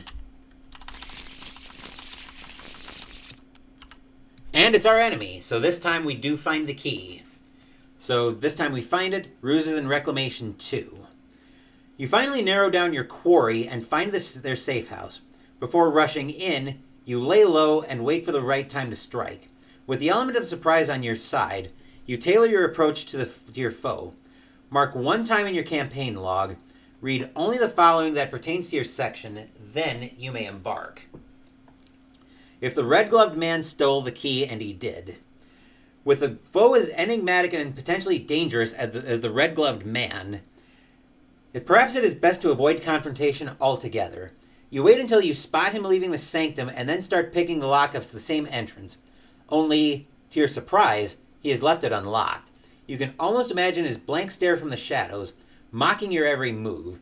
Does he know you're here? Why steal from you only to hand the stolen objects back to you on a silver platter? In the end, you decide it is best not to look a gift horse in the mouth. After all, you're not about to waste this opportunity. You grab the stolen relic and make your escape, wondering all the while the true motivations of the mysterious man. Each investigator update the keys section of your campaign log such that the keys that were stolen return to their original bearers. Give me back the mirroring blade. So Ursula has that back. That didn't take long. Each investigator earns 1 experience plus 1 additional experience for each tally mark next to wrong leads. So now we earn 3 more experience, which brings us to 5. And we may embark. So we marked off another time. We also cross off 14C on each of the remaining locations. So our quarry was in Quito. And now we can embark. So now what do we want to do? 1 location would take us to Manaquari. We are starting to get into the tail end of the campaign, though. So I think starting to work our way toward Tunguska is probably going to be a handy thing to do.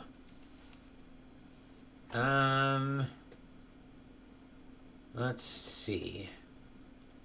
So where do we want to go? I'm looking at the map here. So it would be...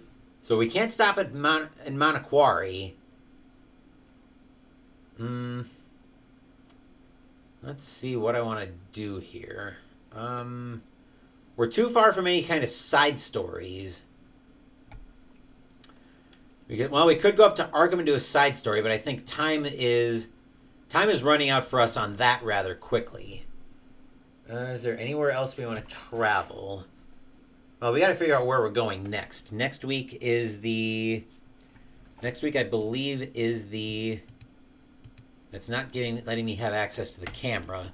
Or not camera, the calendar is what I want right now. Because I want to see what I want to see what next week is. Next week should be the...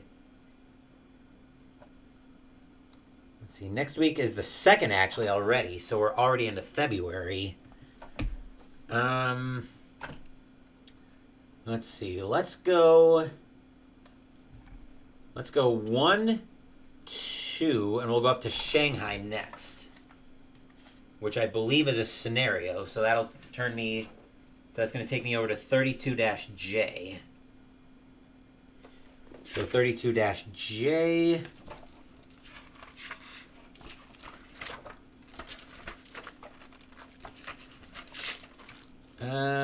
Oh no, it's actually the Coiled Serpent.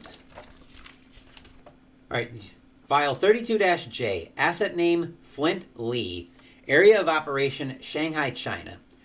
Profile, recently acquired agent in charge of undisclosed cell reporting directly to Commissioner Tyler. Current assignment, according to recent report, asset is split from rest of cell and is currently in Shanghai, investigating whereabouts of subject number 46-Q. Asset loyalty to Foundation cause is unsure. Extreme vigilance recommended. The Coiled Serpent 1. You send a missive to Agent Flint ahead of your arrival, setting a meeting time and place, Jing'an Temple at noon, and head there as soon as you arrive, entering the Broadstone Courtyard at the temple's entrance. After a short while, a tourist approaches you and asks in English, "You're sure you're alone?" It takes a moment to realize that the tourist is none other than Flint. In a subtle yet convincing disguise, he narrows his eyes at your stare. "Answer me," he says, scanning his surroundings. You assure him that you haven't been followed. "Can't be too careful. Eyes everywhere. I have a lead on one of those coterie types here in Shanghai, just like the Foundation's intel suggested. They call her number 46-Q, a.k.a. Lady with Red Parasol. Sure enough, she brings that parasol with her everywhere she goes. As far as coterie insignia goes, it's not the most subtle." While he whispers, he pulls a large camera and tripod from his duffel bag and painstakingly sets up a shot of the temple. You wonder aloud what in the world Flint is up to. "Stop staring," he hisses under his breath. Then you spot other tourists taking photos as well, and you realize that Flint is better at blending in than you are. The last time I saw the lady with the parasol, she was leaving a meeting between several wealthy British and Chinese businessmen. "Railwaymen," he says quietly, head still down. "Women aren't usually allowed at such meetings, nor are regular citizens. To be in that room, you have to be able to get the attention of those powerful men, which means you're either very powerful or obscenely wealthy." Flint takes a few photos, then moves to a new spot and starts the tedious process of focusing the camera all over again.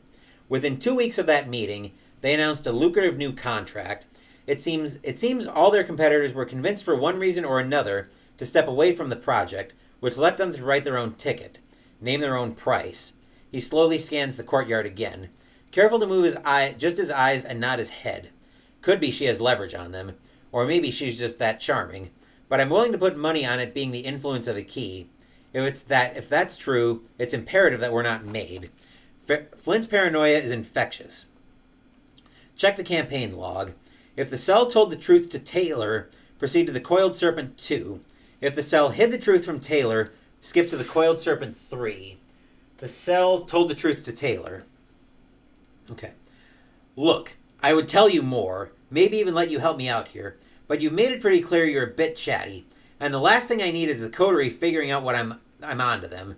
So, how about we split up? Keep doing what you're doing, and I'll contact you when I have a good lead." Without letting you protest, Flint packs up his camera and leaves. In your campaign log, record, "Flint is working solo."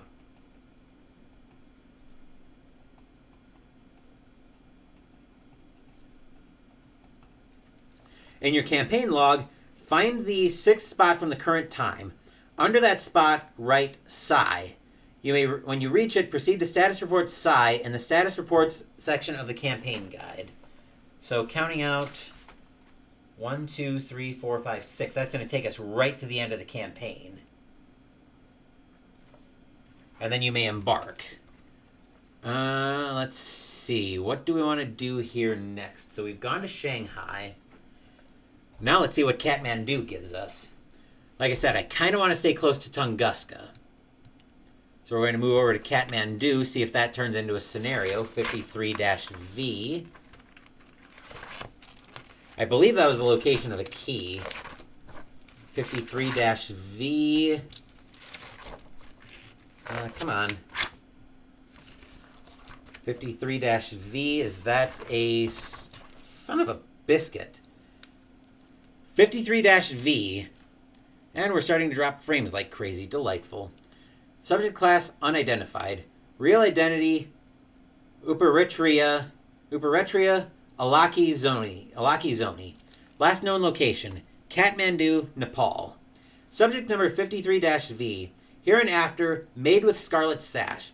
Appears as a teenage girl of unknown descent wearing a white dress and red sash. Redacted. Paradimensional capabilities, all redacted. Sightings, local and region have reported seeing a spirit matching subject's description, heralded by a high-pitched whistling sound. Unclear if redacted. Subject, approach procedure. Subject risk class, unconfirmed. Do not approach. Whistle on the wind, 1. A chill breeze flutters through the streets of Kathmandu, along with a faint, shrill whine. To the north, the Himalayas loom over the city, only their peaks illuminated by the westward sun. Pinks and purples bathe the sun in vibrant beauty. You could stare at such a breathtaking sight forever, but you have a job to do. Despite the quiet, peaceful evening, that soft, sharp piping does not cease, like an aching sound of dread in the back of your mind. As the evening drags on, and the whistling grows louder, you realize you are the only one who can hear the strange sound. It feels as though it is reaching out to you directly, as if it hears you too, as if it knows you. On a whim, you close your eyes and struggle to listen closer. It's difficult to tell where exactly the sound is coming from. It seems to waft all around you and echo throughout the streets, but it grows in volume as you round the nearest corner and head north. And so north you continue. Eventually, you reach an art gallery nestled between age-old buildings. The whistling here is fevered and unpleasant, like a boiling kettle. Though the gallery is closed at this late hour, you are able to easily find an open side entrance. You brace yourself and enter the gallery, where dozens of Nepalese sculptures and paintings are on display, many carved out of wood or stone, others made out of ashtadhatu, an amalgam of 8 different metals, and still others, made of terracotta.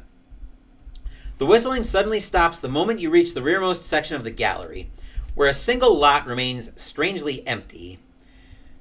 Just lost my place here. Oh, there is no trace of what might have been there, just an empty space where something historic and treasured is clearly meant to be. Then, a lone voice pierces the sudden quiet, speaking a language you do not understand. You turn on your heels, body tensing. At the other end of the hall is a girl dressed in white, her figure seemingly ethereal. Where was I? Oh, yes. Seemingly ethereal in the faint beams of fading sunlight that permeate through the building. Her long black hair is draped over her face, masking her expression. A long scarlet sash wrapped around her waist flutters behind her, despite the fact that there is no breeze. You freeze. The figure of the girl does not move. Her hair and sash drift steadily in the stillness. Then she speaks once more. Again, you don't understand a single word of it, though you notice she has switched languages. Recognizing a few root words, you realize she's using Latin. She speaks again, this time in what sounds like ancient Greek. If she is trying to communicate with you, it may be wise to play along. You ask her what she's doing here, why she's guided you here. Her response is in yet another language that eludes you, this one sounding somewhat like a blend of Egyptian and Greek. Read only if an investigator has the drifter trait, except Wendy Adams. I don't think either of our investigators has the drifter trait. Cultist, Silver Twilight, Wayfarer. Nope. So we skip that. Due to the language barrier, it's difficult to get a sense for what she wants from you. As you attempt to decipher her intent, she approaches slowly, her steps making no sound whatsoever along the wooden floor. She gestures to the empty lot next to you and whistles softly, as though the sound might carry with it some meaning. You wonder if perhaps there might have been once something there, and then realize it is gone, vanished from history without so much as a trace. You recall the woman's name from the Foundation's dossier and ask her if she is also on the trail of the entities responsible for these kinds of disappearances. Aliki Uperatrea does not seem to understand you, but she tilts her head in recognition at the sound of her own name. Then she wrenches something from around her neck and extends it to you in a closed fist. The lead investigator must decide, choose one. Accept what she's offering you. Proceed to whistle on the wind 2. Don't accept her offer. Proceed to whistle on the wind 3. We might as well take it. Whistle on the wind 2.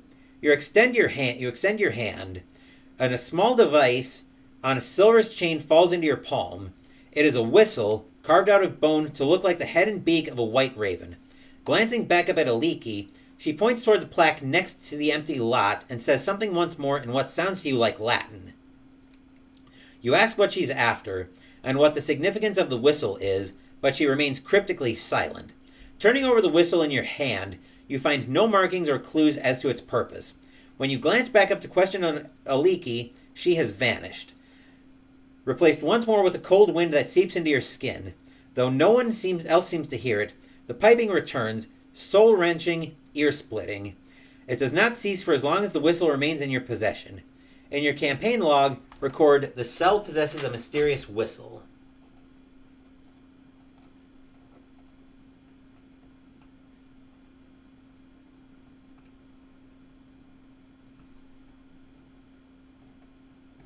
Each investigator suffers one mental or physical trauma as the shrill sound follows them everywhere they go. They're both 7s, so I'll have them both take a physical trauma. Remove one Elder Thing token from the bag and add a rune, but I think there are 4 runes in the bag already. 1, 2, 3, 4. Yep, so each investigator will gain another experience, which will bring us up to 6, and we may embark. So Kathmandu. Let's go to...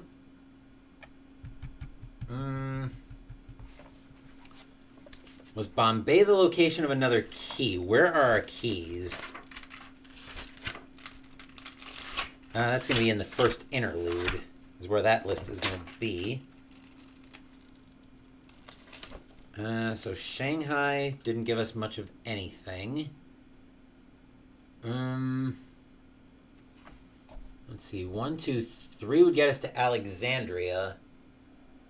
But it looks like the scenario on the 9th is going to be the end of the campaign from the looks of it. Since we've spent a lot of time traveling, unless we want to trigger the end of the campaign now. Which...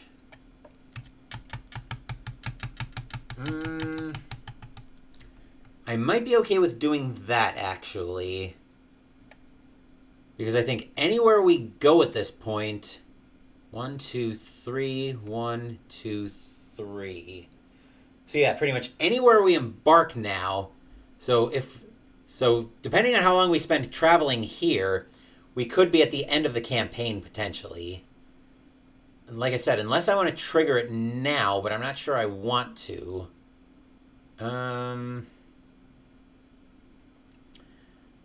Let's see. Nairobi was looking at a member of the coterie. We were looking at a member of the coterie there. Just for giggles, let's go to Nairobi and let's go to 54W in the campaign log and the campaign guide and see if that's going to trigger a scenario.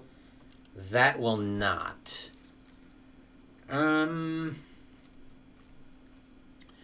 if we travel to Nairobi, we're basically committing to the end of the campaign being next week. Which I think pretty much anywhere we go, we're committing to that at this point. So, yeah, let's go over to Nairobi. 1, 2, 3. So 1, 2, 3. All right, so 54-W. Infernal Machinery. All right, here's the dossier. File 54-W. Subject class green. Real identity, Masai Twali. Last known location, Nairobi, Kenya. Subject number description. Subject number 54-W. Hereafter, Tuwali Masai is a slim man of Kenyan descent, middle-aged and 176 centimeters in height. Coterie signifiers include large spectacles, redacted and redacted with coterie operatives. Subject has written and published openly under their name in numerous geological and archaeological periodicals. Paradimensional capabilities. No known reports.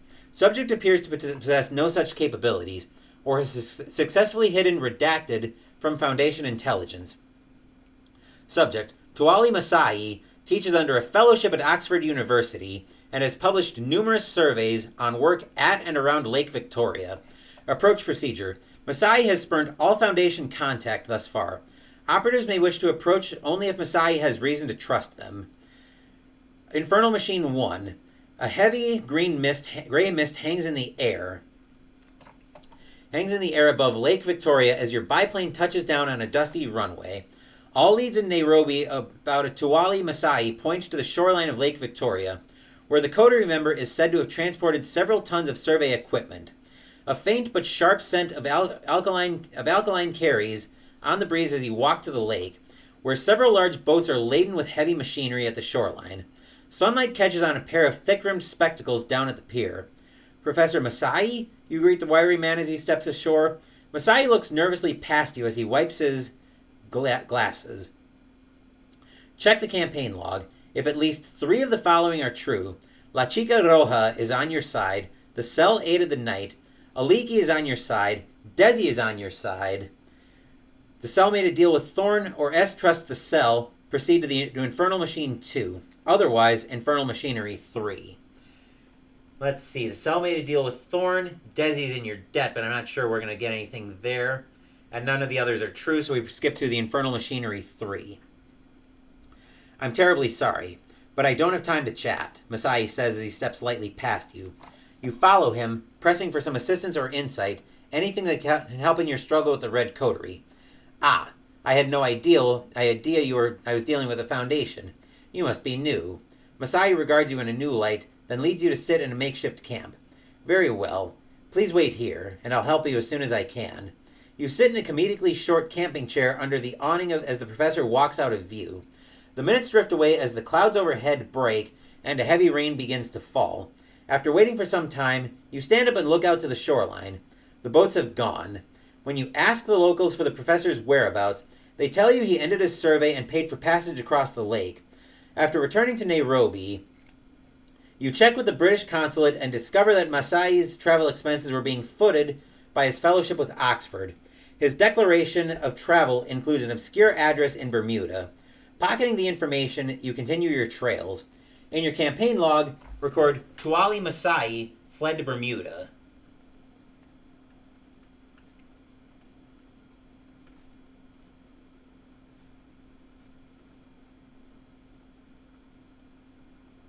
And we may embark. And I think embarking at this point is going to take us to Tunguska. 1, 2, 3, 4. And yeah, we have only 2 time left, so we're automatically moving to Tunguska, which means the last scenario of the campaign will be next week. Before we get into that, though, we have 2 status reports. First, we have to go through status reports Psi and Omega. So let's go to the status reports. Status report Psi. As you return to your hotel, the concierge waves you down and hands you a telegram. Trail picked up on hot on her heels, stop. Meet in Hong Kong, may require aid, stop. Parasol is key, stop. This must be from Inspector Flint. Perhaps you should travel to Hong Kong and learn more if you can spare the time. Except we can't. In the Southeast Asia section of the campaign log, find Hong Kong. In its spot, write 50-S. You are now allowed to travel to this location when you embark, but we're about to get status report Omega as well. As you head into your hotel room, frantic at news of recent events, you mentally begin to prepare for the next leg of your trip. When suddenly, a shape emerges from a corner of your hotel room, and you are clocked on the side of your skull by something heavy and smooth. You collapse into darkness. The last thing you see is a splash of red. What did we have copied here? Cultist. Perfect. Because we need to add a cultist to the chaos bag, and we're out of time, we immediately travel directly to Tunguska and proceed to the finale scenario, Congress of the Keys. And that is what we will be doing next week. I will resave this as Scarlet Keys Chaos Bag. Oop.